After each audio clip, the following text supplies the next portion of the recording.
Hello, welcome back. I've been in Japan for about 6 months now. I arrived at the beginning of August 2022. Since then, I've been keeping busy, adjusting to life in a new country, but I think I'm finally at a point now where I feel comfortable starting to document my journey here in Japan. But it's been about 6 months since my last video, so what have I been up to? Well, I thought I'd do a little recap, so let's start from the beginning. I moved to a city called Sendai. It's in northern Japan in the Tohoku region. It's about an hour and a half away from Tokyo if you take the Shinkansen, which is a Japanese bullet train. The Tohoku region is known for its mountainous terrain and skiing. It's home to Matsushima Bay, one of the top 3 sites to see in Japan.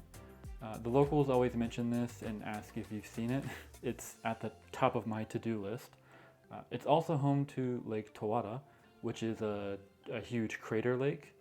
And the biggest city in the region is Sendai, and that's where I live. The population of Sendai is about 1 million people, so it's a decent sized city. About 10,000 of that population are foreigners, so I am one of those around 10,000 people. When I arrived in Sendai, it was the end of summer and everyone was celebrating Obon.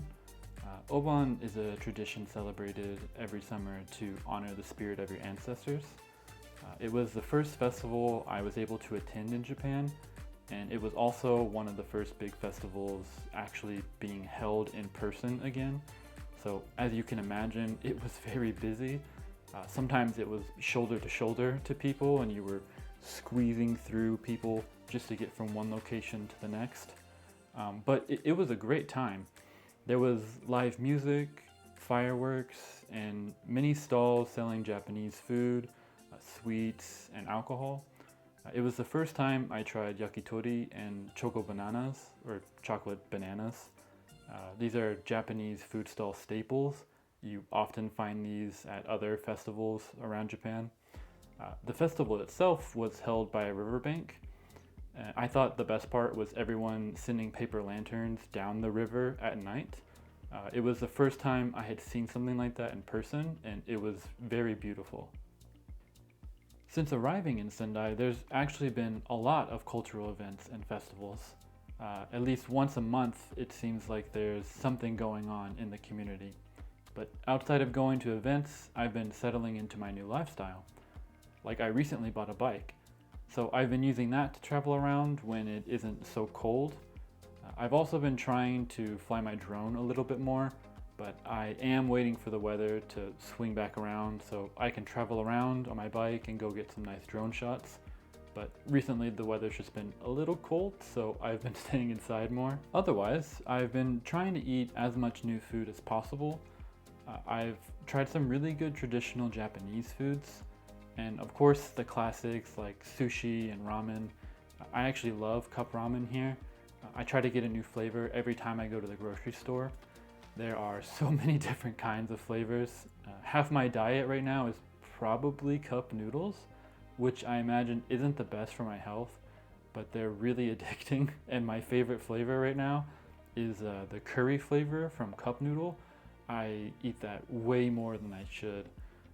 But other than that, there actually are some famous dishes here in Sendai and what they're known for.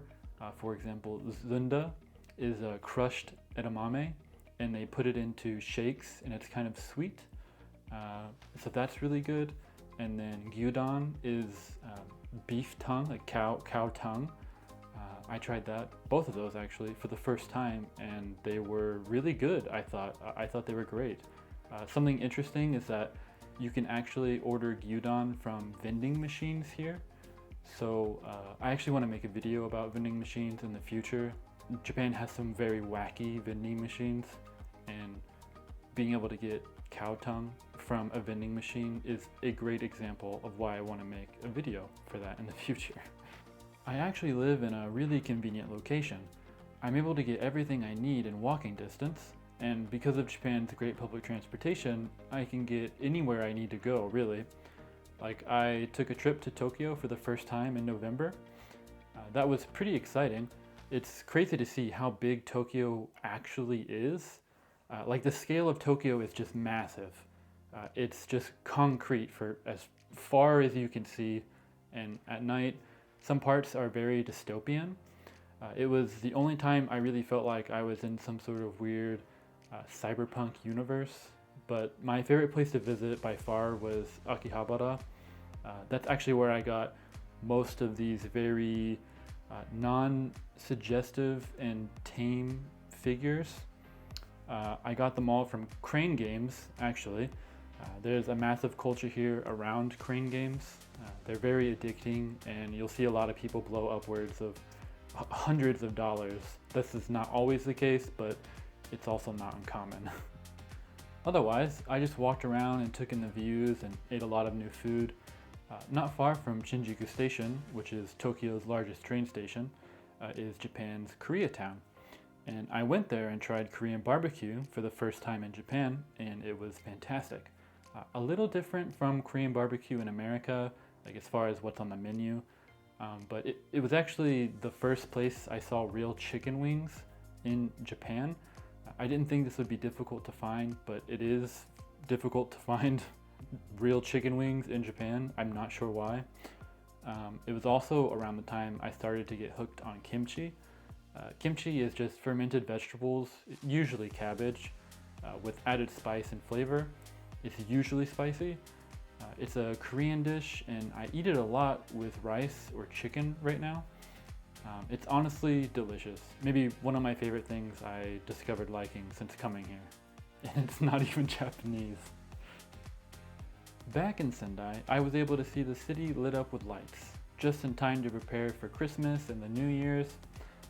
Turning on the lights in one of Sendai's most popular streets was actually an event I wasn't expecting. There was a lot more people there than I imagined would show up just for lights. But it was great to see everyone, and the lights were very beautiful. The street was lit up, all of the trees had lights on them. And around that time, I was preparing to celebrate New Year's as well, and I got to watch the Japanese New Year's event on NHK.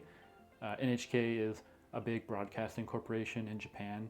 They usually do the news, and I got to see a lot of Japanese groups and musicians play up until the clock struck midnight, and then they just kept going afterwards too.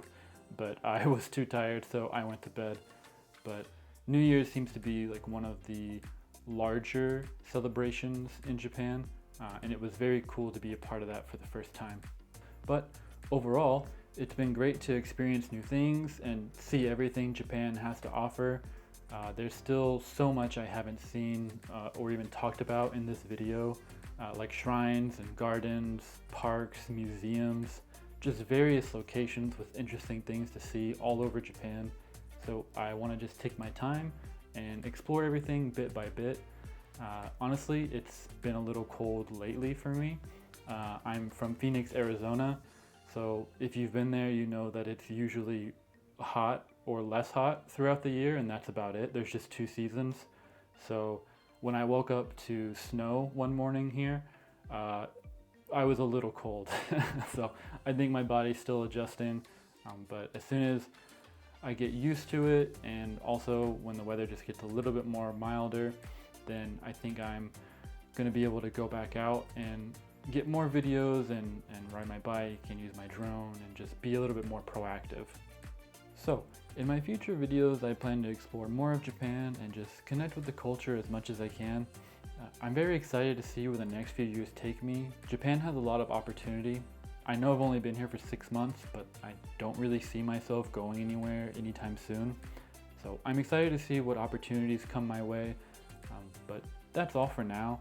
Stay tuned, and I'll try to make more videos soon, and I'll try not to take a 6-month break between this one and the next one. I really do think I was just a little overwhelmed moving to a new country, but I feel a lot more comfortable now, so I should be able to make more videos soon. So stay tuned and stay safe, and I'll see you next time.